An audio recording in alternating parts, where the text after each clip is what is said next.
Hello, I'm Hattie Volker from findyourtruevoice.co.uk, and I've realised that a lot of my blogs recently, probably because I'm a philosopher by training, have become quite offensive. So my next few blogs are going to be a bit more practical. So I asked myself the question, what is the most common problem that performers bring to my workshops? Most common practical problem. And there is an all-out winner, and that is remembering words. How do we remember our words? And in this video, I want to look at three things. Firstly, the different ways of learning words. Secondly, what gets in the way of us remembering those words. And thirdly, my advice for the best way to actually learn words, the best way not to forget your words. So I'm very lucky in that in the past I used to have the most amazing memory. I could sing a song once and remember most of it. I had no problem learning completely without thinking. It would just go in. I'm less young now and I have other issues with my memory. And so these days I'm probably a little more sympathetic than I used to be to people who can't remember their words. Those singers and performers who stand up and say, I'm really struggling to remember the words of this song. I totally get where they're coming from. So it's something I've looked at quite carefully. And over my different workshops, I've heard lots of different ways of remembering words. From good old repetition, just keep repeating, to laying the words out on chairs and making a journey around the room, looking at the words, all sorts of memory tricks, including people who learn using a tum-tum sort of rhythm to try and get the words in their heads. Now, there are two main problems with all the techniques that I've heard. Firstly, it's all variations on the theme of learning by rote, simply learning by repetition.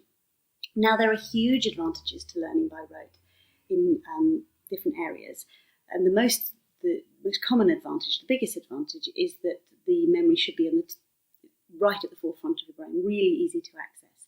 So for things like times table, I remember that 12 times 12 is 144. Easy. I can remember my timetable. I learnt them when I was very young. I learnt them by rote.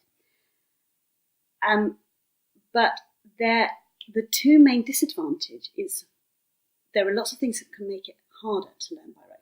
One, a lot of us are all aware of, which is age. We simply aren't as good as we used to be. How much is going on in our heads? If our heads are filled with other things, it can be much harder to learn by rote. And stress. If we're stressed, it can be harder to get that memory, especially if we're trying really hard to get something in.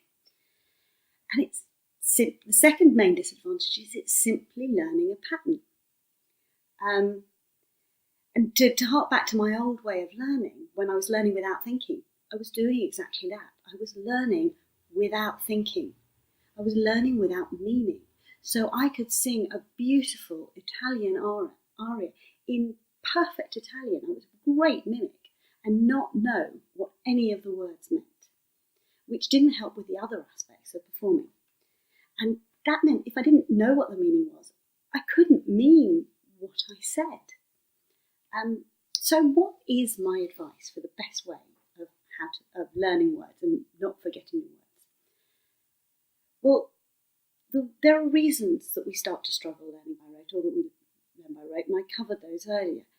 So further methods of learning by rote aren't going to solve the problem if you've got a problem with learning by rote. There may be better or worse ways of learning by rote, but they're all essentially the same thing, learning the pattern. And often, forgetting your words is a consequence of a self-fulfilling prophecy. As soon as you start to think that you might forget your words, then that's what fills your heads. And it can be terribly scarring because we've all had moments where we've forgotten words. And it's horrible. And it becomes a reality. And that can put a spanner in the works of learning by rote because we start to doubt our capacity.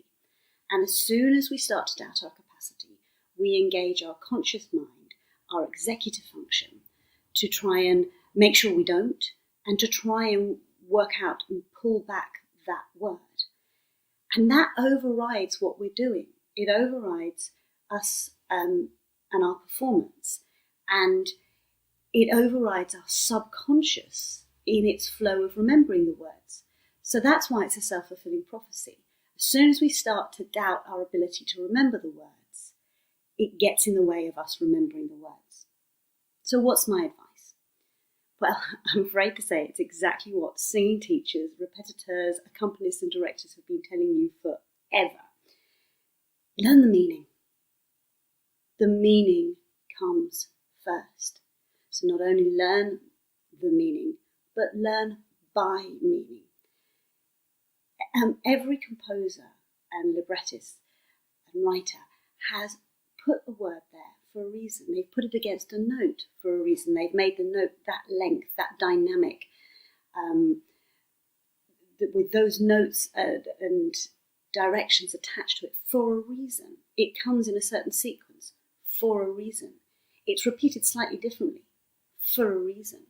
And even if we're lesser composers than perhaps Mozart, or lesser librettists than Da Ponte, even if we can't see the meaning or we think it's a crappy meaning, we can put our own meaning. That's what our imagination is there for.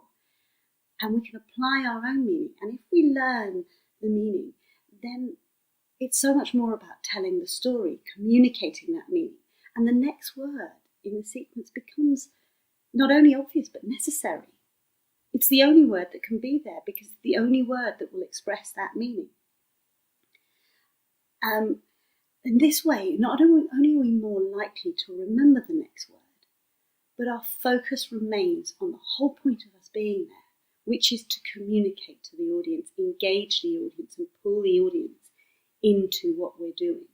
If we start to use our executive function for trying to trawl through our memory to remember a word, one, we draw our attention just to thinking and worrying about remembering that word. We pull it away from the subconscious. We pull the subconscious away so it's not doing its job. And we give our audience a worse experience because we're not focusing on what we're meant to be focusing. And we're less likely to remember it anyway. So basically, if we learn by rote, we're more likely to perform by rote. And when then we lose the ability to learn by rote, we've got nothing to fall back on. If we learn the meaning and learn by meaning, we will communicate the meaning. So I've hoped you enjoyed this vlog. More practical ones coming up soon. If you want to know more about what I do, then take a look at my website, findyourtruevoice.co.uk. Thanks very much. Bye-bye.